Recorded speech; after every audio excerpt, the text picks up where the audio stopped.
Welcome to Telangana వెలుగు. నేను మీ రాజు. ప్రస్తుతం ఉపరాష్ట్రపతికి ఎన్నికలు జరగనున్నాయి.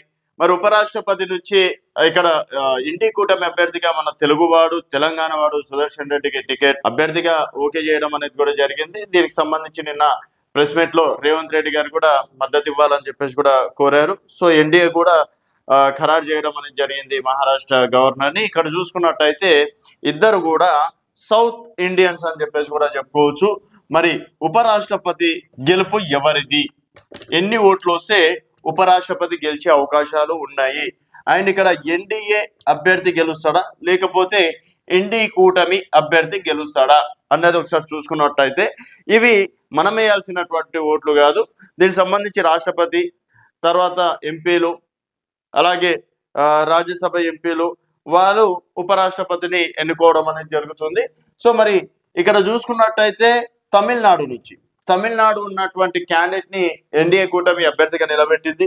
ఇక్కడ తెలంగాణ అభ్యర్థిని ఎన్డీఏ కూటమి నిలబెట్టింది. మరి ఇక్కడ ఉన్నటువంటి తెలుగు వాళ్ళు ఎవరికి సపోర్ట్ చేస్తారా అనేది పక్కన పెడితే, సో ఇక్కడ ఎవరు గెలిచే అవకాశాలు ఉన్నాయి అనేది ఫస్ట్ ఆఫ్ ఆల్ మనం చూసుకున్నట్టయితే సిపి రాధాకృష్ణన్, ఇక్కడ సిపి రాధాకృష్ణన్ ని అభ్యర్థిగా నిలబెట్టారు.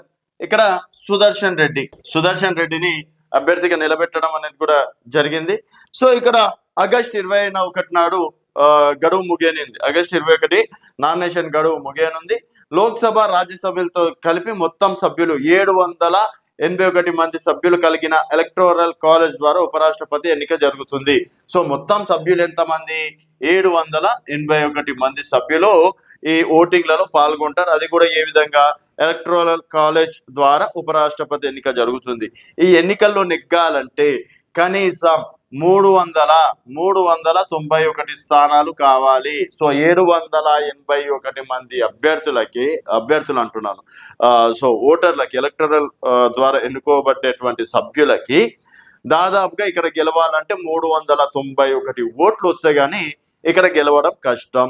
సో ఇక్కడ ఎన్డీఏ కూటమికి ఎంతమంది ప్రస్తుతం అనుకూలంగా ఉన్నారనేది చూసుకున్నట్టయితే రాజ్యసభ అలాగే పార్లమెంట్ సభ్యులు కలిపి దాదాపుగా 422 మంది సభ్యులు ఎన్డీఏ కూటమికి అనుకూలంగా ఉన్నారు. మరి ఇక్కడ దాదాపుగా 391 వస్తే గెలుపు వారిదే. సో ఇక్కడ ఎంతమంది ఉన్నారు?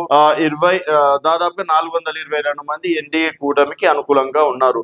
సో మొత్తం ఒకవేళ మనం మ్యాజిక్ ఫిగర్ ని చూసుకున్నట్టయితే 31 మంది, ఒకవేళ రేపన్నాడు ఎవరైనా అలిగినా లేకపోతే మన తెలుగు వాడని సెంటిమెంట్ చూపించిన ఇంకేదైనా చూపించినా కూడా, ఒకవేళ 31 మంది అటు ఇటు వేసినా కూడా దాదాపుగా సిపి రాధాకృష్ణన్ గెలుపు అని చెప్పేసి కూడా చెప్పుకోవచ్చు. సో ప్రస్తుతం ఇక్కడ సిపి రాధాకృష్ణన్ ఎన్డీఏ కూటమి అభ్యర్థికి గెలిచే అవకాశాలు ఎక్కువగా ఉన్నట్టు కూడా తెలుస్తుంది. మరి దీనికి సంబంధించి ఎన్డీ కూటమి ఎలాంటి గేమ్ ప్లే చేస్తుంది? మరి ఇక్కడ తమిళనాడు నుంచి అంటే ఉపరాష్ట్రపతి అభ్యర్థి ఉన్నారు కదా, మరి డిఎంకే పార్టీ ప్రాంతీయాభిమానం ఎక్కువగా ఉంటుంది, భాషాభిమానం ఎక్కువగా ఉంటుంది అని చెప్పేసి అంటుంటారు. మరి డిఎంకే పార్టీ ఏమన్నా రాధాకృష్ణన్ ని సపోర్ట్ చేస్తుందా అన్నది చూడాల్సిన విషయం. చూస్తూనే ఉండండి తెలంగాణ వెలుగు.